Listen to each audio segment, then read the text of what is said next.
Hi dear students.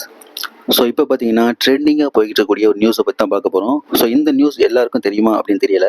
இப்போ நேற்று பார்த்தீங்கன்னா ஏப்ரல் 9 பேப்பரில் வந்த நியூஸு, +2 மேக்ஸ் எக்ஸாமில் பார்த்தீங்கன்னா தில்லு முள்ளு அப்படின்னு சொல்லி ஒரு நியூஸ் வந்திருக்கு. ஸோ அது என்ன தில்லு முள்ளு நடந்துச்சு அப்படிங்கிறத இப்போ பார்ப்போம். அதாவது ப்ரைவேட் ஸ்கூலில் பார்த்தீங்கன்னா எக்ஸாம் சென்டர் போட்டிருக்காங்க. ஸோ இதில் பார்த்தீங்கன்னா மார்ச் 17 உங்களுக்கு மேக்ஸ் எக்ஸாம் நடந்துச்சு.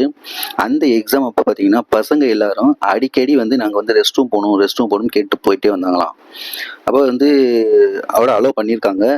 ஆனால் எல்லாருமே வரிசையாக போயிட்டு வரவும் அங்கே உள்ள சீஃப் எக்ஸாமினர் இருப்பாங்க இல்லையா, ஸோ அவங்களுக்கு டவுட் வந்துருச்சு, என்னடா ஏன் அடிக்கடி இவங்க ரெஸ்ட் ரூம் போகிறாங்க அப்படின்னு சொல்லிட்டு இவர் போயிருக்காரு.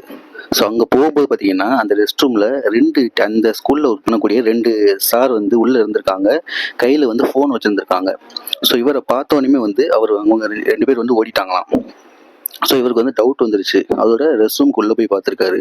ஸோ உள்ளே போய் பார்த்தா அன்னைக்கு நடந்த எக்ஸாமோட அந்த மேக்ஸ் எக்ஸாமோட ஆன்சர்ஸ் எல்லாத்தையும் எழுதி அந்த ரெஸ்ட் ரூம்குள்ள செவத்தில் ஒட்டி வச்சுருக்காங்க.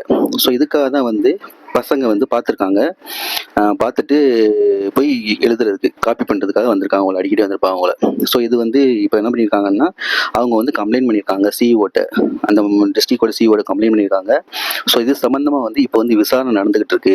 ஸோ இது உண்மையான டீட்டெயில்ஸ், அதாவது முழு டீட்டெயில்ஸ் தெரிஞ்சோடனே இதில் கண்டிப்பாக நடவடிக்கை எடுப்போம் அப்படின்னு சொல்லிட்டு சிஇஓ சொல்லியிருக்காங்க. ஸோ எந்த மாதிரிலாம் நடக்குதுன்னு பார்த்தீங்களா? ஸோ இந்த மாதிரிலாம் நடக்கும் பொழுது நல்லா படிக்கிற பசங்க இதனால அஃபெக்ட் ஆவாங்க. ஸோ பார்த்து எழுதுகிற பசங்க மார்க் வாங்கிடுவாங்க. ஸோ நல்லா படித்த பசங்களுக்கு மார்க் கம்மியாக சான்ஸ் இருக்குது. ஸோ அதனால் தயவுசெய்து யாருமே இந்த மாதிரி பண்ணாதீங்க. ஸோ இது கன்ஃபார்மாக இருந்துச்சு அப்படின்னா கண்டிப்பாக இது நடவடிக்கை எடுப்பாங்க.